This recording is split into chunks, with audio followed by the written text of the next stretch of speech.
Mars, magluto po tayo ngayon ng kaldereta. Ang paborito ng aking apo. Magigisa po tayo ngayon ng sibuyas at bawang.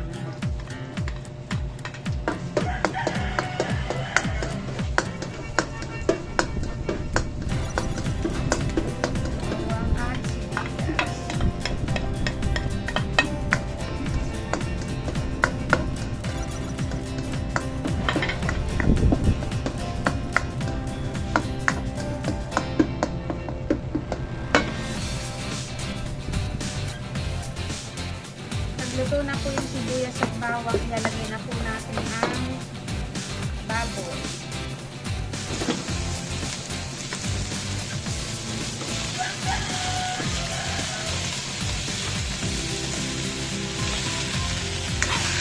Isasangkot po muna natin. Hayaan po muna natin na sangkot siya. Pagka nasangkot siya na po, lalagyan na po ng pagka nasangkot siya na po, ilalagay na po ang tubig.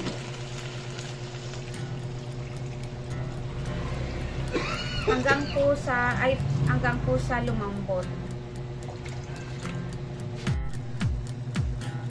Kapag malambot na po ang baboy, ilagay na po ang carrots at patatas.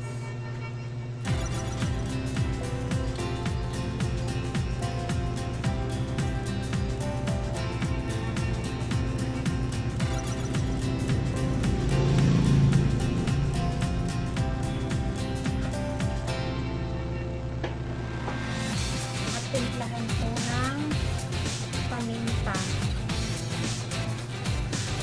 at kaldereta mix.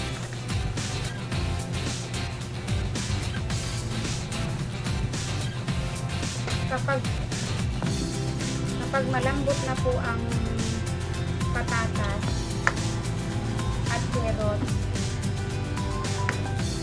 okay na po iyon.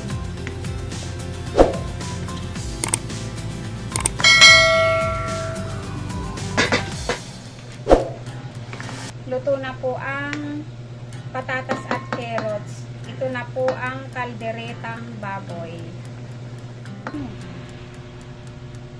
Luto na po yung kaldereta.